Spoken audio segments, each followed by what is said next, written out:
Thank you, Mr. Williams, and greetings to all who are joining us via whatever means to listen to this briefing. First, let me start out by congratulating my teammates, may I say, colleagues, in that of Dr. Cameron Wilkinson, Medical Chief of Staff, and also CMO, Dr. Hazel Laws, and the achievement of being awarded the Star of Merit Award during the Independence celebration at the National Heroes Day ceremony. I think it's an award well deserved for both of you. So congrats to you.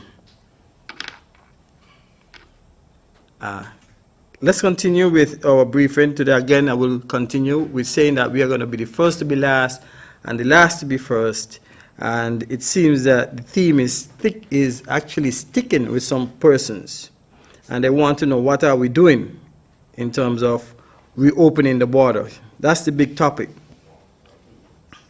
The Compliance Task Force continues to do its work.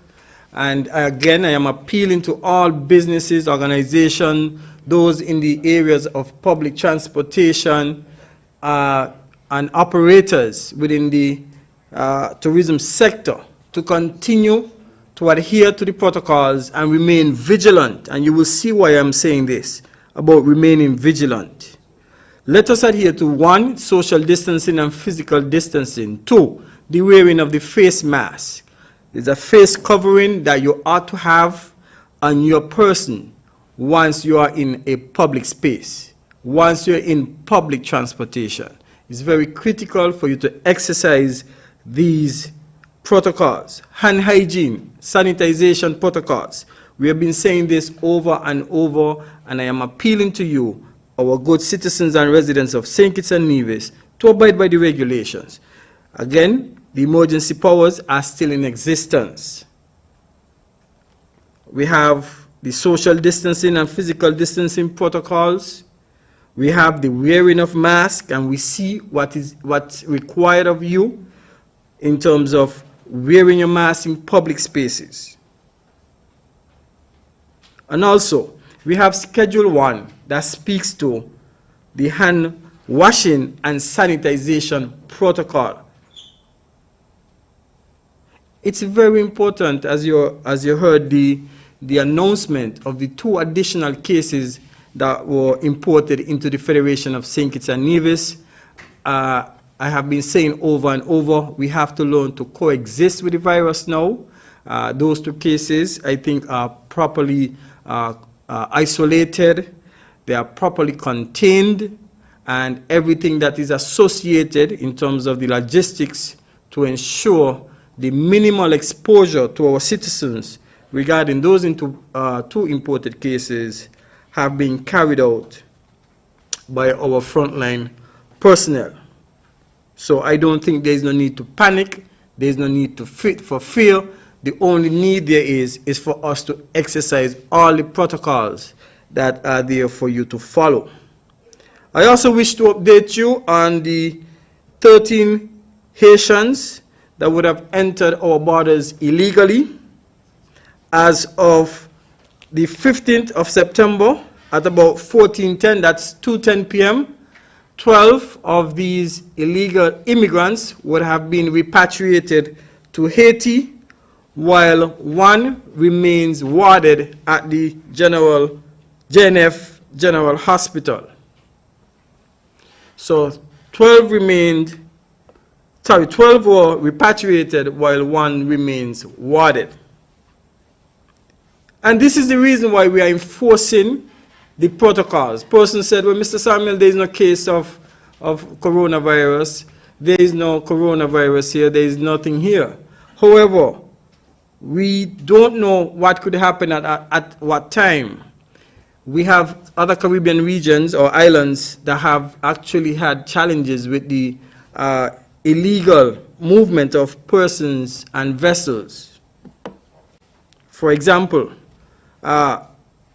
on the 11th of September, we had a sailboat that reported them calling to the Coast Guard and reported that they were in they had experienced mechanical failure.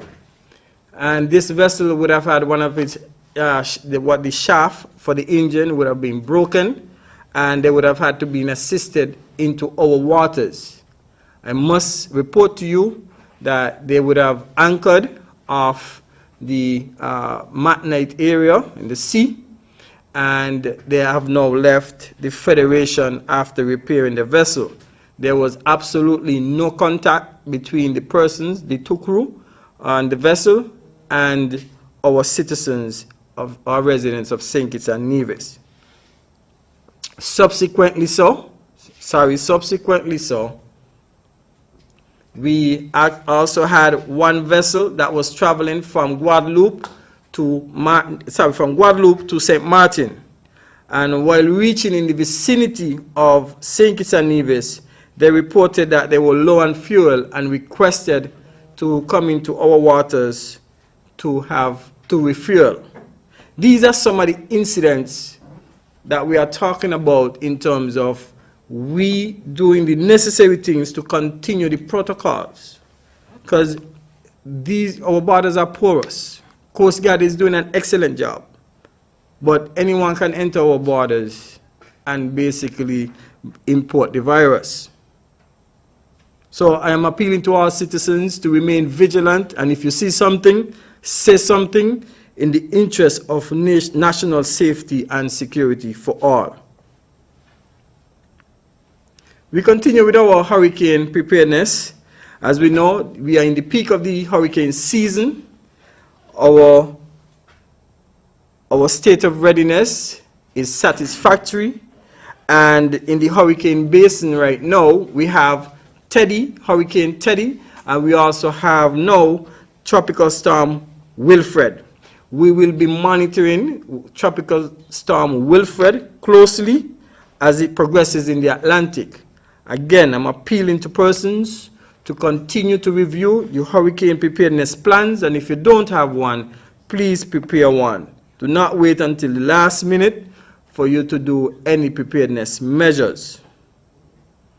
We are reaching the end of the named storms, and once we reach the end of the named storms, then we are going to go into the Greek alphabet to continue to name the storms.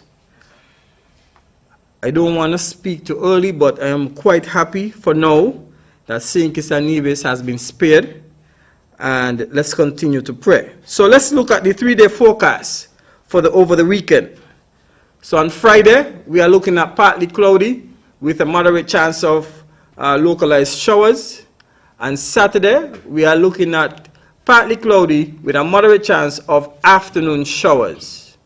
And on Sunday, we are looking at fair to partly cloudy with a moderate chance of early morning showers. So this should position you for your activities over the weekend. However, bear in mind that weather is dynamic, and as much as it is predicted, anything can change.